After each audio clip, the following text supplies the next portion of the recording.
Here's the plain fact. J.B. Pritzker didn't just become the richest governor in America by being born lucky. He turned a complicated family fortune into ready capital, turned capital into a public profile, and then spent big at exactly the moments when timing mattered. The stakes are real, because once you follow where the cash actually moved, what turned from paper into liquidity, you can see how a private balance sheet becomes public power. Start with the hinge moment most people miss.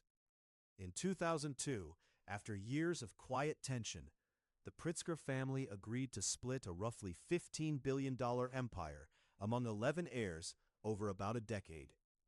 That wasn't just a truce, it set a clock. What would be unwound, and when would it convert from stakes in sprawling private companies to money a single heir like JB could actually deploy? The first big conversion came 5 years later. In 2007, Berkshire Hathaway agreed to buy 60% of the Pritzker-controlled Marmon Holdings for about $4.5 billion, with the rest to follow by 2014. It made perfect sense on paper. Diversify, simplify, take chips off the table before a looming recession. And in hindsight, it did something else.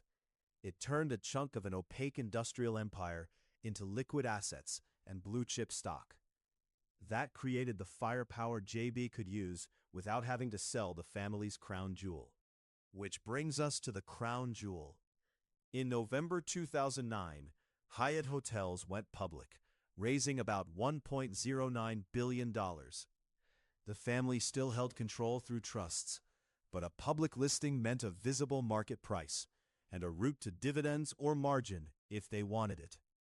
For JB, that meant a stable anchor, a name everyone knew, a stake everyone could track, and time to build a second engine that wasn't just Hyatt money. That second engine was his own shop.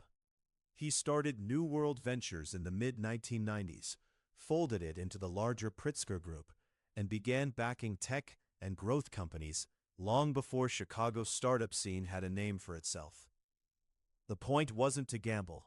It was to build a pipeline of outcomes that paid out on different calendars than a hotel chain. You can see it in the receipts.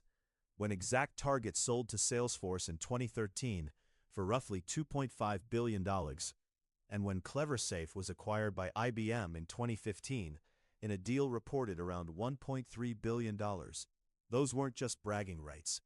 They were proof that Pritzker Group's bets could crystallize into cash far away from Hyatt's hotel cycle. He'd tried once before, back in 1998, running for Congress and losing a Democratic primary. That loss did something useful. It taught him what a modern campaign devours: time, networks, and more than anything, cash on hand. So when he launched his run for Illinois governor in 2017, he didn't pretend money wasn't the engine. He leaned into it, personally contributing about $171 million to the 2018 race and setting records for self-funding. It wasn't subtle, but it was strategic. He could front-load staff, airtime, and ground game before opponents had even cleared their throats. Winning in November 2018 was only half the conversion.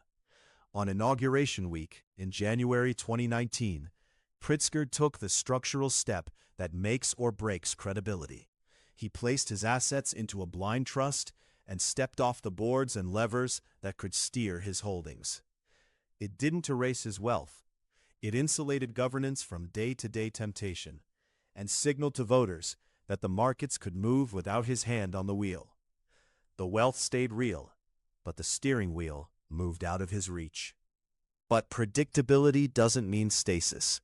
Post-2020, Hyatt recovered alongside the broader travel rebound, and the family's controlling position meant the upside still fed the base. Meanwhile, Pritzker Group rebranded on the private capital side, kept buying and building in less flashy sectors like packaging, industrials, and services, the kind of cash flow businesses that don't trend on social media but do wire proceeds when deals turn. That creates an odd tension for a sitting governor. Your portfolio is designed to be boring, and yet every mover in it is scrutinized because you're not a private citizen anymore.